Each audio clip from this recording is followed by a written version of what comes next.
YCP కేంద్ర కార్యాలయంలో BC ముఖ్య నాయకుల సమావేశం జరిగింది. పార్టీకి చెందిన బీసీ ముఖ్య నేతలు ఈ సమావేశానికి హాజరయ్యారు. బీసీలకు సంబంధించిన తాజా రాజకీయ పరిణామాలు, సమస్యలతో పాటు భవిష్యత్ కార్యాచరణపై నేతలు చర్చించారు. ఈ అంశానికి సంబంధించి ఎక్స్క్లూజివ్ ఫీల్డ్ రిపోర్ట్ మా కరెస్పాండెంట్ హరీష్ అందిస్తారు. హరీష్. రవి, ఈరోజు జరిగినటువంటి బీసీ వర్గాల కీలకమైనటువంటి సమావేశానికి సంబంధించినంత వరకు కూడా రాబోయేటువంటి రోజుల్లో అనుసరించాల్సినటువంటి వ్యూహాలకు సంబంధించినటువంటి అంశాలు, అదేవిధంగా స్థానిక సంస్థలకు సంబంధించినటువంటి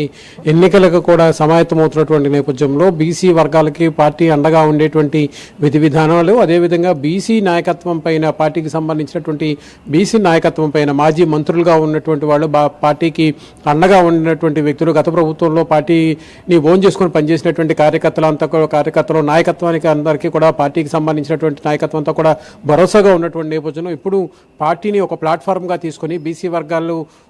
కార్పొరేషన్ల వారీగా కూడా ప్రత్యేకంగా అభివృద్ధికి సంబంధించినటువంటి అంశాలకు సంబంధించినటువంటి వ్యవహారాలపైన కూడా ఈరోజు పార్టీకి సంబంధించినటువంటి నాయకత్వం ప్రత్యేకంగా చర్చించినటువంటి సిచ్యువేషన్ కనిపిస్తుంది. బీసీ వర్గాలంతా కూడా ఎవరి కాళ్ళపైన వాళ్ళు నిలబడి ముందుకు వెళ్ళేటువంటి క్రమంలో రాజకీయంగా కూడా ఒక ప్లాట్ఫామ్ లాగా వైఎస్ఆర్ కాంగ్రెస్ పార్టీ ఉంటుంది. ఆ ప్లాట్ఫామ్ని కేంద్రంగా చేసుకుని బీసీ వర్గాలకు ముందుకు వెళ్ళేటువంటి క్రమంలో అనుసరించాల్సినటువంటి వ్యూహాలు, అదేవిధంగా రాబోయేటువంటి రోజుల్లో తీసుకోవాల్సినటువంటి చర్యలకు సంబంధించి ఇంకా భవిష్యత్ కార్యాచరణలో భాగంగా ఇప్పటికే వైఎస్ఆర్ కాంగ్రెస్ పార్టీకి సంబంధించినటువంటి నాయకత్వం పైన, బీసీ వర్గాలకు సంబంధించినటువంటి నాయకత్వం పైన సిదిరి అప్పలరాజు కావచ్చు, జోగి రమేష్ కావచ్చు, నిన్న కారుమూరి నాగేశ్వరరావు కావచ్చు, ఇలాంటి కీలకమైనటువంటి నాయకత్వం పైన అక్రమంగా కేసులు బనాయించిన కేసులపైన వాళ్ళకి సంబంధించినటువంటి రాజకీయ పరమైనటువంటి ఎదుగుదలను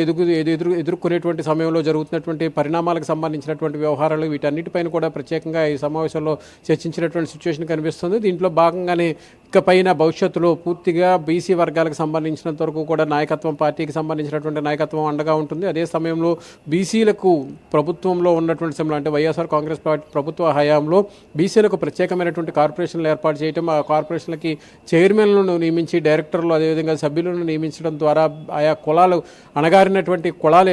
ఏవైతే ఉన్నాయో వారందరికీ కూడా పూర్తిగా రాజకీయపరమైనటువంటి పదవులు అందించడం, అదేవిధంగా ఆర్థిక స్వావలంబనకు సంబంధించినటువంటి వ్యవహారాల్లో ప్రభుత్వం అధికారులు ఉన్నటువంటి సమయంలో అందించినటువంటి ప్రోత్సాహకాలకు సంబంధించినటువంటి అంశాలను కూడా ఈ సందర్భంగా నాయకత్వం ప్రస్తావించారు. అందులో భాగంగానే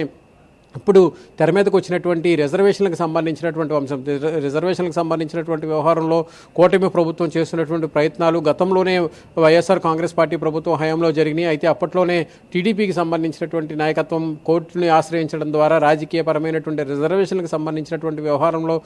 టీడీపీ కుట్రపూరితంగా చేసినటువంటి ఎత్తుగడల్లో భాగంగా న్యాయస్థానంలో కేసులు వేసి అడ్డుకునేటువంటి ప్రయత్నం చేసినటువంటి నేపథ్యంలో అప్పటికీ కూడా బీసీ వర్గాలకు సంబంధించినటువంటి నాయకత్వానికి, బీసీ వర్గాలకు సంబంధించినటువంటి నాయకులకి పదవులు, డిప్యూటీ సీఎం కావచ్చు, ఇతరత్రా ఉన్నటువంటి కీలకమైనటువంటి పదవులను ఇవ్వడంలో కూడా వైఎస్ఆర్ కాంగ్రెస్ పార్టీకి సంబంధించినటువంటి నాయకత్వం ముందడుగులో ఉందనేటువంటి ఒక అభిప్రాయం కూడా పార్టీ వర్గాల నుంచి కూడా వచ్చినటువంటి సిచ్యువేషన్ మనకు కనిపిస్తుంది. ఇప్పుడు ఈ సమావేశానికి సంబంధించినటువంటి అంశాలను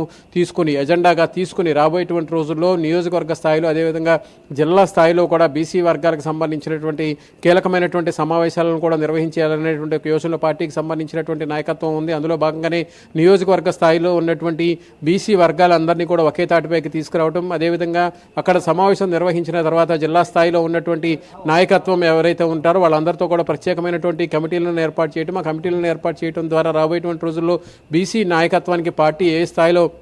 అండగా ఉంటుంది, ప్రజెంట్ ఉన్నటువంటి బీసీకి సంబంధించినటువంటి నాయకత్వం పైన కూటమి ప్రభుత్వం పెడుతున్నటువంటి కేసులకు సంబంధించి, వేధింపులకు సంబంధించినటువంటి అంశాలపైన కూడా సమావేశంలో కీలకంగా చర్చించినటువంటి సిచ్యువేషన్ మనకు కనిపిస్తుంది. ఇక రాబోయేటువంటి రోజులు అనుసరించేటువంటి వ్యూహాలకు సంబంధించినటువంటి అంశాల్లో న్యాయపరమైనటువంటి పోరాటం చేయాల్సినటువంటి సిచ్యువేషన్ రావడం, అదేవిధంగా అవసరమైతే కనుక సామాజిక అంశాలకు సంబంధించినటువంటి ఇబ్బందులు ఉన్నటువంటి అణగారినటువంటి కులాలు ఏవైతే ఉన్నాయో ఆ కులాలని